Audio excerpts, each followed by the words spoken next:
father once told me when I was 4 years old, if you want to do good in life, you don't need to go to a church, temple or a mosque. I took him very seriously and I never went anywhere. So, and I believe the biggest sinners in the world today are the guys who pray the most. Honestly. So I think just do good in life and you don't need to go to and pray and say, please wash these sins off me. Just do good. ہمیں فرض ہے کہ ہم ہمارے خالق ہمارے رب اللہ سبحانہ و تعالیٰ کی عبادت کریں. کئی مسلمانوں کو غلط فہمی ہے کہ صلاح ہی صرف اللہ کی عبادت ہے. صلاح اللہ کی ایک اہم عبادت ہے, سب سے بہترین, لیکن صرف صلاح عبادت نہیں. عبادت کے معنی عبد, بندگی, اللہ کا کہنا ماننا. جب ہم اللہ کا حکم مانتے ہیں تو ہم اللہ کی عبادت کر رہے ہیں. اللہ جس چیز سے ہمیں روکتا ہے ہم اس سے پرہیز کرتے ہیں, ہم اللہ کی عبادت کر رہے ہیں. لیکن سب سے بہترین عبادت ہے صلاح. اور جو انسان صلاح نہیں پڑھتا ہے, صلاح نہیں پڑھنے کے کئی نقصانات ہیں. جو انسان صلاح نہیں پڑھتا اس کا ایمان کمزور ہوتا ہے. ہو سکتا ہے کہ وہ اپنا ایمان بھی گوائے. انسان سوچنے لگتا ہے کہ میرے پاس پیسہ ہے, میرے پاس دولت ہے, عیش ہے, آرام ہے, اللہ سے دور جاتا ہے. صلاح نہیں پڑھتا ہے اور دور جاتا ہے. صلاح نہیں پڑھنے سے آپ کی زندگی میں ڈسپلن نہیں آتا ہے. ہو سکتا ہے کوئی شخص مجھ سے پوچھے گا, میں کئی لوگ کو جانتا ہوں جو صلاح نہیں پڑھتے لیکن ایک دم پابند ہے, اپوائنٹمنٹ کے پابند ہے, ڈسپلن ہے. میں جانتا ہوں کئی مسلمان جو صلاح نہیں پڑھتے لیکن ڈسپلن ہے. کئی غیر مسلمان ہیں جو صلاح نہیں پڑھتے لیکن ایک دم ڈسپلنڈ ہے. اپوائنٹمنٹ دیں گے برابر اس وقت پہ موجود رہیں گے. یہ ڈسپلن کا ذکر ہی نہیں کر رہا ہوں, میں اعلیٰ درجے کی ڈسپلن کی بات کر رہا ہوں. یہ تو نیچے درجے کا ڈسپلن ہے. اور آپ کبھی بھی دیکھیں گے اپوائنٹمنٹ کے بارے میں, اگر کوئی شخص اپنے ملازم کو اپوائنٹمنٹ دے رہا ہے تو اکثر وہ اگر اپوائنٹمنٹ کے پابندی میں نہیں کریں گا اسے کوئی فرق پڑتا نہیں. میرا ملازم ہے, میں آدھا گھنٹہ لیٹ جاؤں, کیا فرق پڑتا ہے, کیونکہ وہ اس سے نیچا ہے. اپوائنٹمنٹ دے 10 بجے کا, آپ پہنچے 10:15 کو پہنچے, 10:30 کو پہنچے, 11 بجے نہیں بھی پہنچے, ملازم ہے, کوئی فرق پڑتا نہیں. اگر آپ اپنے بزنس پارٹنر کو اپوائنٹمنٹ دے رہے, آپ کوشش کریں گے ٹائم پہ رہیں گے. میں میرے بزنس پارٹنر کو تکلیف نہیں دینا, اپوائنٹمنٹ کے ٹائم پہ رہیں گے. جس کو آپ سمجھتے ہیں کہ بہت مشہور اور عزت والا ہے, اگر آپ منسٹر کا اپوائنٹمنٹ لیں گے تو کیا کریں گے, 10 منٹ ٹائم کے پہلے پہنچیں گے, آدھا گھنٹہ پہلے پہنچیں گے. اگر وزیر اعظم کا اپوائنٹمنٹ لیں گے آپ ڈریں گے کہ اپوائنٹمنٹ چھوٹنے جائے گا تو آدھا گھنٹہ پہلے پہنچیں گے, 1 گھنٹہ پہلے پہنچیں گے. یہ انسان کی فطرت ہے. جو آپ کے نیچے ہے اس کی آپ قدر نہیں کرتے, جو برابر ہے قدر کرتے, جو اونچا ہے مشہور ہے زیادہ قدر کرتے. اس لحاظ سے اگر مان لو یہ چیز صحیح ہے, مان لو کہ یہ اپوائنٹمنٹ کا طریقہ صحیح ہے کہ اگر ٹکر کا ہے تو میں ٹائم پہ جاؤں, زیادہ اونچا ہے تو اور احتیاط لوگوں.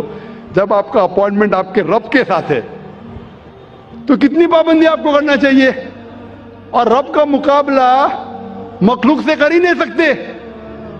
اگر وزیر کو ملنے کے لیے اتنی پابندی کر رہے تو اپنے رب کو ملنے کے لیے کتنی پابندی کرنا چاہیے آپ کو. رب کا مقابلہ وزیر سے ہو ہی نہیں سکتا ہے. وَلَمْ يَكُنْ لَهُ كُفُوًا أَحَدٌ, اس کے جیسا کوئی نہیں ہے. تو میں اس اپوائنٹمنٹ کی بات کر رہا ہوں, اونچے درجے کی. اگر صلاح سے دور رہیں گے تو آپ کی زندگی میں ڈسپلن آئیں گا ہی نہیں. جب وزیر آپ کا تھوڑا فیور کرتا ہے تو آپ ہل جاتے ہیں, اس کے لیے کچھ بھی کرنے کو تیار ہے. ہمارا خالق آپ کو زندگی دی ہے, ہمیں زندگی دی ہے, ہمیں اتنے نعمت دی ہے, ہم کتنا شکر ادا کرتے. اور جو سب سے بہترین نعمت ہے وہ تو ہم کبھی سوچتے بھی نہیں. میں آپ سے پوچھنا چاہتا ہوں کہ سب سے بہترین نعمت کیا ہے جو ضروری ہے آپ کے لیے جینے کے لیے, کیا ہے, کیا ہے؟ ہوا. شاید آپ نے تقریر سن چکے پہلے. میں پوچھنا چاہتا ہوں کتنے لوگ ہمارے خالق کا شکریہ ادا کرتے کہ ہوا جو ہمیں چند منٹوں کے لیے نہیں ملیں گی تو مر جائیں گے. چند منٹوں کے لیے ہوا نہیں ملیں گی, ہم بولتے یا رب شکریہ آپ نے ہمیں گھر دیا, آپ نے ہمیں گاڑی دی. کتنے لوگ شکریہ ادا کرتے پانی کے لیے, کتنے لوگ شکریہ ادا کرتے ہوا کے لیے. یہ جینے کے لیے ضروری ہے. جب میں نے میرے بچوں سے کمپٹیشن لگائی کہ سب سے زیادہ آپ کیا شکر ادا کریں گے اللہ کا, تو ایک سے بڑھ کر ایک جواب تھا. میری چھوٹی بیٹی رشدہ نے کہا سب سے بہترین میں شکریہ ادا کروں گی اللہ نے ہمیں ایمان دیا. ماشاءاللہ, یہ ہوا سے بھی بہتر ہے. ایمان جو اللہ نے ہمیں دیا ہے وہ ہوا سے بھی بہتر ہے, لیکن جینے کے لیے ضروری ہوا. تو وہ خالق جو میں اتنے نعمت برسا رہا ہے اس کا اپوائنٹمنٹ کا آپ کو کوئی فکر نہیں.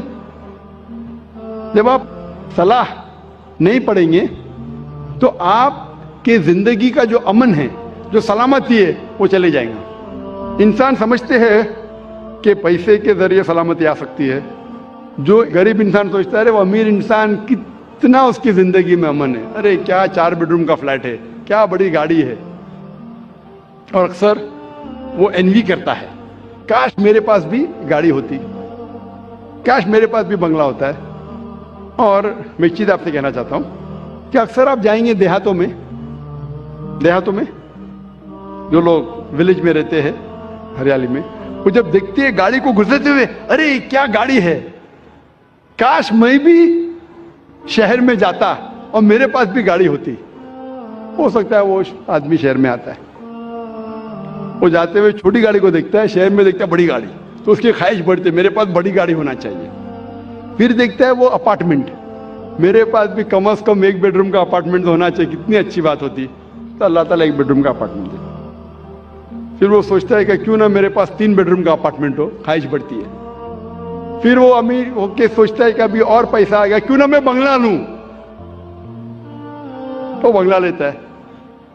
پھر سوچتا ہے کہ یہ بنگلہ ابھی کیا, میں اتنے سال یہاں رہ رہا ہوں شہر میں, کیوں نہ میرا آؤٹ ہاؤس ہو, فارم ہاؤس, 100 ایکڑ کا فارم ہاؤس.